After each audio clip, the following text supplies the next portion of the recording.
میرے لیے پہلی بہت مشکل ہے اس نظام کو لے کر کے چلنا. بڑا مشکل ہوتا ہے کسی کے آگے جا کے جھولی پھیلانا اور اس سے فنڈ مانگنا.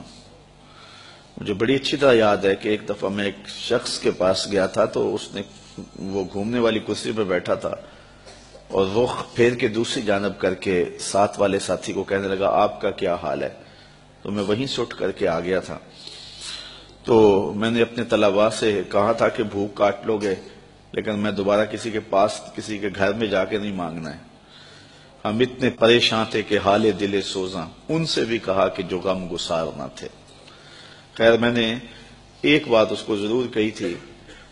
میں نے اس کو یہ کہا تھا کہ میں اللہ کے فضل سے اپنی ذات کے لیے ایک پائی کا بھی روادار نہیں ہوں. یہ سوکھا کام نہیں ہے, بڑا مشکل کام ہے. میں اس پورے مجمع میں کہہ رہا ہوں, پوری دنیا میں کہتا ہوں کہ کوئی ایک شخص بھی اٹھ کر کے میرا طلب کرنا تو دور کی بات ہے, میرے رویے کا لالچ بھی بتا دے تو میں دین کا کام کرنا چھوڑ دوں گا. میرے رویے کا لالچ بھی کوئی بتائے, یہ چھوٹی بات نہیں ہے, بہت بڑی بات ہے. میرے والد گرامی نے مجھے جو وصیت کی تھی وہ یہ تھی کہ بیٹے دین کو کاروبار نہیں بنانا. اگر شوق آ جائے دولت جمع کرنے کا, اگر یہ طلب دل میں جاگ جائے تو پھر کاروبار ہی کر لینا. آپ کو اللہ نے ہاتھ پاؤں دیے ہیں, کوئی کاروبار کر لینا, دکان پہ بیٹھ کے رزق کما لینا. تو دین کو جو ہے وہ روزی کا اڈا نہیں بنانا. تو اللہ کے فضل سے آپ نے میرے رویے سے بھی میرے طرز زندگی سے بھی یہ بات نہیں دیکھی ہوگی. اور یہ بات کہنا بہت مشکل ہے جب علم کی بولیاں لگ رہی ہوں اور جب 50-60 ہزار روپے کے اندر تقریریں بک رہی ہوں تو ایک بندہ سویر سے لے کے شام تک کالا کالا رسول اللہ کا نغمہ لے کر کے گھومے تو یہ بہت بڑی سعادت ہے. تو میں تو اپنی ذات کے لیے بھی کبھی جو ہے وہ کوئی ہلکا اشارہ بھی کرنا مناسب نہیں سمجھتا ہوں. اور اللہ نے دل کو یہ استغنا کی دولت دی ہے تو میں نے اس کو جو ہے وہ ایک شعر بجوا دیا تھا.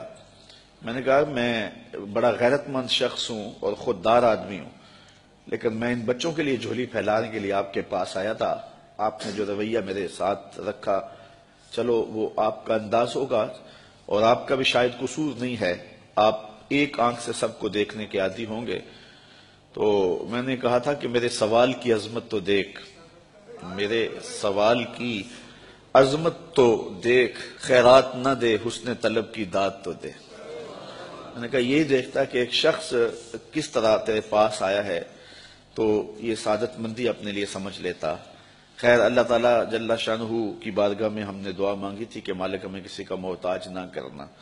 یہ سلسلہ جو آپ کے سامنے ہے انشاءاللہ یہ بہت جلد پایا تکمیل تک پہنچے گا. میرے عزیز نے بات کی, آج سے 4 ماہ قبل کی بات ہے کہ ایک پراپیگنڈا کے طور پہ پورے شہر میں یہ بات پھیلا دی گئی کہ یہ جگہ جو ہے یہ بیچ کے کھا گئے ہوئے ہیں.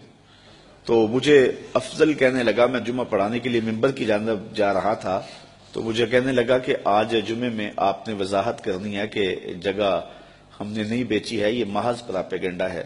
تو میں نے اسے کہا کہ مجھے بتانے کی ضرورت نہیں ہے, حالات آئیں گے تو وقت خود بولے گا. تو یہ ہم کس کس کی صفائیاں دیتے پھرے, لوگ ہمیں گالیاں نہیں دیتے, لوگ کیا کچھ نہیں کہتے ہیں. تو جو کسی کے من میں ہے وہ کیا کسی نے کہا نصیب اپنا اپنا مقام اپنا اپنا, کیے جاؤ میں خارو کام اپنا اپنا. اب تو لوگوں کا محبوب مشغلہ بن گیا ہے ہمیں چھیڑنا, ہمیں تکلیف دینا, ہمیں اذیت پہنچانا.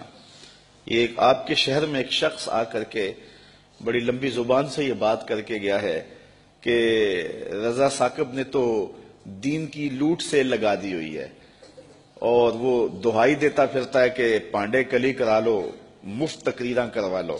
اس نے تو دین کے وقار کو مجروح کر دیا ہے. یہ دیکھو بت کہیں ہمیں کافر خدا کی مرضی. یہ بھی وقت آنا تھا کہ جو دین کو بیچ رہے ہیں وہ کہہ رہے ہیں کہ یہ دین کی لوٹ سے لگا رہا ہے. اور اس نے جو ہے وہ یہ کیا تماشا بنایا ہوا ہے. آج جو اپنی تقریر کو 40,000 میں بیچتا ہے وہ کہہ رہا ہے رضا ثاقب نے دین کو بدنام کیا ہوا ہے, یہ دین کے وقار کو مجروح کر دیا ہے, دین کو سستا کر دیا اس نے اور اس نے لوٹ سے لگائی ہوئی ہے, یہ مفت تقریریں کرتا ہے. تو میں نے کہا صاحب میں کب مفت تقریریں کرتا ہوں, یہ تمہیں غلط فہمی ہے کہ میں مفت تقریریں کرتا ہوں. تم تو 40,000 میں بک جاتے ہو اور میرے سامنے تو بندہ اپنا آپ بیچ دیتا ہے, ساری زندگی پیچھے پیچھے رہتا ہے. تم تو 40,000 میں اپنا سودا کر لیتے ہو، وہ تو ساری زندگی نام لگا دیتا ہے۔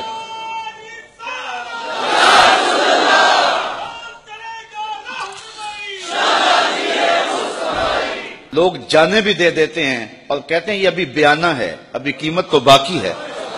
تو میں نے کہا کون کہتا ہے کہ ہم مفت تقریریں کرتے ہیں؟ یہ سازش ہے کہ ہم مفت تقریریں کرتے ہیں۔ لوگ تو اپنی جان بھی وارنے کے لیے تیار ہیں۔ یہ رات بھی لوگ موجود تھے، عصر کے بعد بھی تھے، سحری کے دم بھی تھے، اس وقت آج بھی ابھی تک بیٹھے۔ کون آتا ہے؟ کس کے پاس وقت ہے؟ کیا عمرے کے ٹکٹ رکھے جاتے ہیں کہ لوگ جمع ہو جائیں، کیسی کیسی سریلے آوازیں لگائی جاتی ہیں لوگ جمع ہوں؟ یہ میرے پاس کیا ہے؟ لفظ بھی ٹوٹے ہوئے، لہجہ بھی سلامت نہیں ہے، لیکن یہ طلبہ ہیں تو کھچے چلے آ رہے ہیں، کہاں کہاں سے آ رہے ہیں۔ محبت کرنے والے ہیں کہ سب کچھ نچھاور کر رہے ہیں۔ جو شخص آگے سے جواب نہ دے تو لوگ سمجھتے ہیں کہ اسی کو مارو اور اسی کی تذلیل کرو۔ اور دوسری بات یہ ہے کہ جب کام ہوتا ہے تو مخالفت بھی ہوتی ہے۔ یہ 108 بچے فارغ ہو رہے ہیں، اصل مخالفت تو اب شروع ہوگی۔ تو مجھے ایک صاحب ذمہ دار ہیں، بزرگ ہیں، تو وہ کہنے لگے کہ کچھ لوگوں کے کنایتم جو ہے وہ ذکر کرنے کے بعد کہ یہ سارے لوگ آپ کی مخالفت کرتے ہیں، آپ کا مقابلہ کر رہے ہیں۔ تو میں نے بڑے حیرت سے کہا میرا مقابلہ تو نہیں کر رہے۔